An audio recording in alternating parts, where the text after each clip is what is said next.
पुराने राजा की दो आंखों की अपनी अपनी भावनाएं थीं। एक आंख केवल रो सकती थी और दूसरी केवल मुस्कुरा सकती थी। उसने अपनी बेटी को बताया कि जब वह युवा था उसके पास एक पेलिकन था जो गा सकता था। जब भी वह गाता वृद्ध राजा सदा युवा और प्रसन्न रह सकता था। लेकिन वह पक्षी अचानक गायब हो गया, इसलिए उसकी एक आंख हर दिन रोती थी, दूसरी आंख मुस्कुराती थी क्योंकि उसकी बेटी की अद्वितीय सुंदरता थी। पुराने राजा ने अपनी बेटी से ज्यादा खूबसूरत कोई नहीं देखा था। यह सुनकर राजकुमारी ने तुरंत घोषणा की कि वह किसी से शादी नहीं करेगी और हमेशा अपने पिता के साथ रहेगी जब तक कि कोई पेलिकन को नहीं ढूंढ लेता। राजकुमारी के शब्द महल में फैल गए और उसकी सुंदरता से प्रभावित कई राजकुमार पेलिकन को खोजने के लिए यात्रा पर निकल पड़े।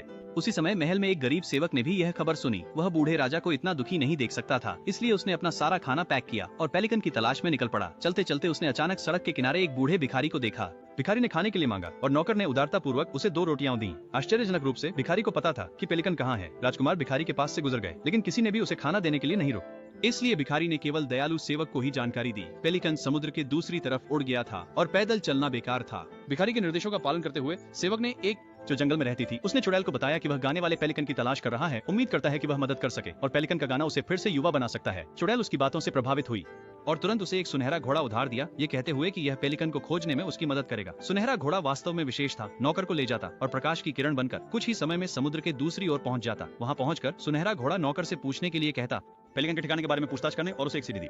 यदि उसे कोई परेशानी होती तो उसे सीटी बजानी चाहिए और घोड़ा उसे मदद के लिए आ जाएगा। नौकर ने अपनी यात्रा जारी रखी और जल्द ही एक बूढ़ी औरत से मिला। उसने धीरे से उससे पेलिकन के स्थान के बारे में पूछा। बूढ़ी औरत ने उसे बताया कि पेलिकन उसके पीछे के जंगल में था, सबसे ऊंचे पेड़ में फंसा हुआ था, हिलडुल नहीं सकता था। नौकर जंगल में दौड़ पड़ा लेकिन पेड़ पर चढ़ नहीं सका। उसी क्षण उसे सुनहरे घोड़े की याद आई, इसलिए उसने सीटी बजाई। तुरंत ही घोड़ा आया और नौकर आसानी से पेड़ की चोटी पर उठा दिया गया। पेलिकन को बचाने के बाद सुनहरा घोड़ा नौकर के साथ एक पूरे हफ्ते तक उड़ता रहा, जब तक कि वे अंततः राज्य में वापस नहीं आ गए।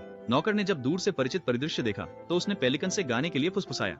जैसे ही वे अंततः घर पहुंचे, बचाए गए पेलिकन ने खुशी से गाना शुरू कर दिया। नीचे के लोग गीत सुनकर तुरंत अपनी युवा अवस्था में लौट आए, यहाँ तक कि मृत पौधे भी पुनर्जीवित हो गए और फिर से फलने फूलने लगे। महल में बूढ़े राजा ने भी पेलिकन का सुंदर गीत सुना और फिर से जवान हो गए। राजकुमारी ने उस सेवक से शादी की जिसने उसके पिता के लिए पेलिकन लौटा दिया था।